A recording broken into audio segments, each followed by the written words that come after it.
Hey there, YouTube. This is going to be a drive on the route that was used for the original AI day. And I just got access to FSD again. We had a Model X previously that had purchased FSD, and we drove that for about 1.5 years, and I did a couple of videos. But now we got a Model Y, and we just got access with 2023.12.10 and on FSD 11.3.6. And so we're going to be doing this drive regularly, just seeing how it behaves in all sorts of different conditions and compare it to what Tesla showed at AI Day. And we'll do some wife reactions and drives and some other passengers just to get their input on FSD.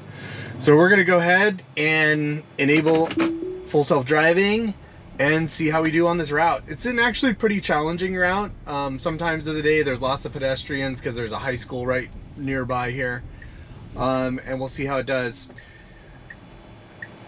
So you saw a little bit of a jerk to the left there. The route planner here is kind of interesting because it's got this white line and an area of red there that it's not really supposed to go into, and it'll start to go to the left, then it cuts back into the right into that red area. And I think that's there because this is a two-way bike lane and there's lots of traffic. So I believe that's painted that way so that cars stay farther to the left and have more visibility. But right now the route planner's kind of a little bit all over the place there at the beginning. This route has a good mixture of different things on it. It has some downtown. We're in Los Altos, California. That's where the AI Day video was shot, and this route mimics that route exactly.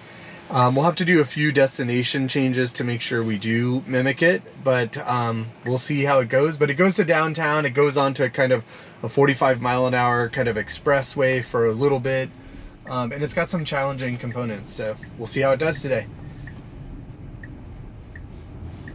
So pretty smooth through that turn. Would have liked to seen it get into the right lane right away. So we'll see if in 11.4 builds that improves, because I know that's one of the features that's supposed to be a lot better. Quite a bit of traffic ahead of us here, so hopefully we make it through on this green light here.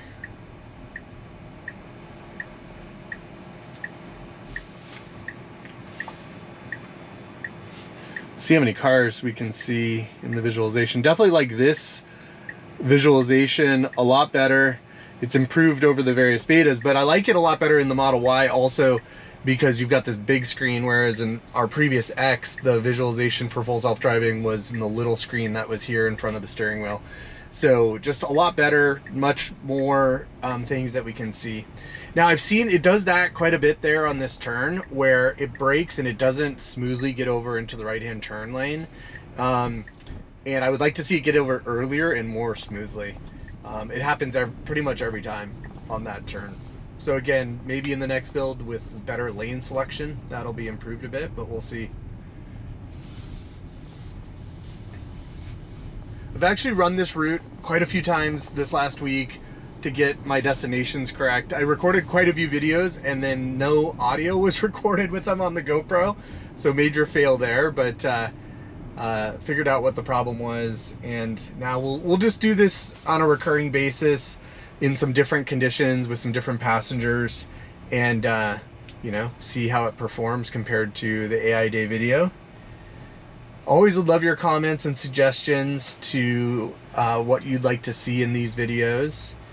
And just in the downtown area here, Friday afternoon, so quite a bit of traffic and pedestrians. We're waiting on the pedestrian ahead of us, and now it's our turn and we should go.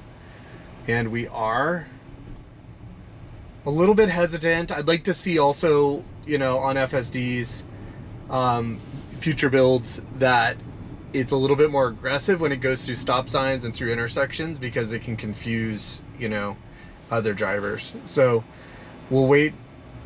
Well, like there, we both kind of got at the same time, but we didn't go aggressively. It would have been good for us to just go right away. So we'll put the second destination in here to continue on the route.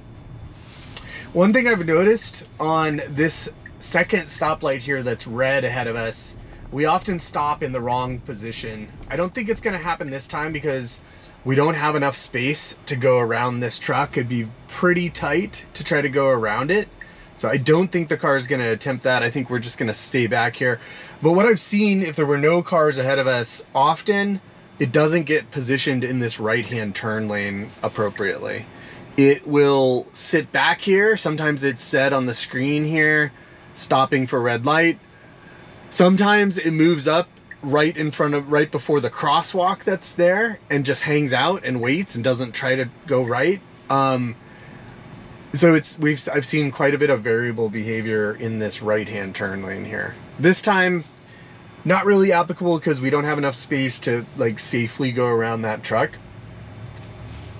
So I think it'll probably just do it fine here. But see there, it's slowed. Okay, so we should have just been going, and you know, it came to a stop, didn't proceed. I think it's probably just checking that there's no cars coming, but obviously if there was a car behind us, that could actually cause, you know, the car behind us to rear end us, to hit our car, or at minimum, you know, just causes frustration and delay for other cars behind us. So definitely would like to see that smoother onto this 45-mile-an-hour street. This can be a challenging intersection if there's cars turning from the other side there going straight. No cars right now, but again, pretty slow, not really moving through there smoothly. But no safety issues so far on this drive. Just more convenience kind of issues.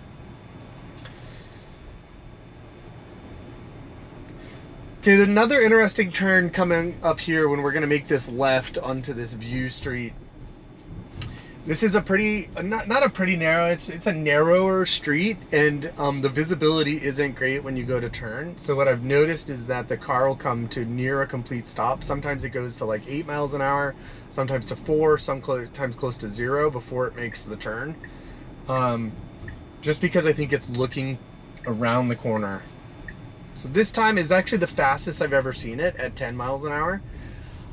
We'll go ahead and put the next destination in, which is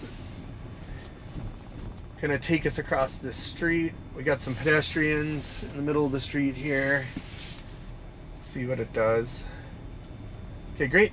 So far this drive has been really good. Like no interventions, no safety issues, obviously that would cause me to intervene. Here, there's little visibility on the left, so you definitely have to creep forward to be able to see past the bushes. And right here, I can see to the left, and the car makes the decision exactly at the point where I can see around the corner as well. Now, this next upcoming intersection is definitely the hardest part of this drive. It's crossing 4 lanes of traffic. The cross traffic is at 35-mile-an-hour speed limit, but obviously sometimes going 40, 45. You've got to creep pretty far forward to be able to see. You can see the stop line is pretty far in front of this crosswalk. We've got a pedestrian crossing, so we're not moving into the crosswalk. Now we're going to move forward to be able to see left.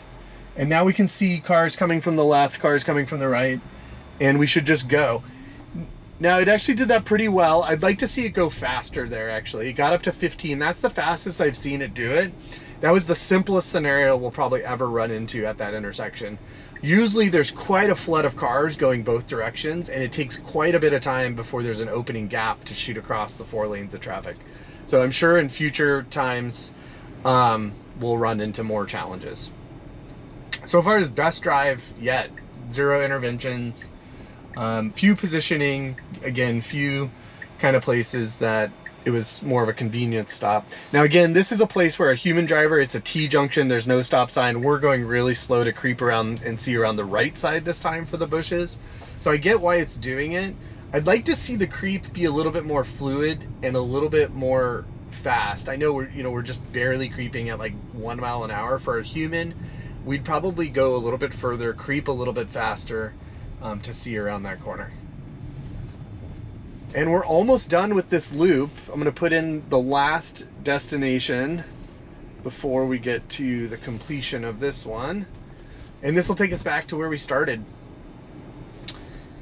You know, we've seen pedestrians on this drive quite a bit. So we'll definitely see that. with kids and people walking dogs and all sorts of stuff around this residential area. I happen to just live right around the corner from where the AI Day video was shot, so it's really convenient for me to come over here and try out this loop. So if you'd like to see anything, so it's stopped for this biker. Okay. You know, that biker was hard to see. They were going fairly fast. They ended up turning right. So I think it was fine to stop in that situation. A little bit aggressive. The biker kind of looked at us like, what are you doing? But, you know, a lot of the times humans take that for granted. But I think it was, you know, fine in this situation to stop there and make sure that the biker was in fact turning right and not coming into the path of the vehicle. I'll try to shoot some video on Monday. I think school is still in session on Monday. There's a high school right here in front of us. And at the time when the high school is coming in, there's lots of pedestrian traffic. I mean, sometimes in past times when I've been on this route, there's been 25 pedestrians in one small area. You know, there's lots of cross traffic, as you can see here. And during the morning, there's a crossing guard that will help, you know, pedestrians cross the crosswalk on the left here. And it's just this is again a really challenging part of this route. You can even see right now we're waiting for an opening to be able to cross with all this traffic.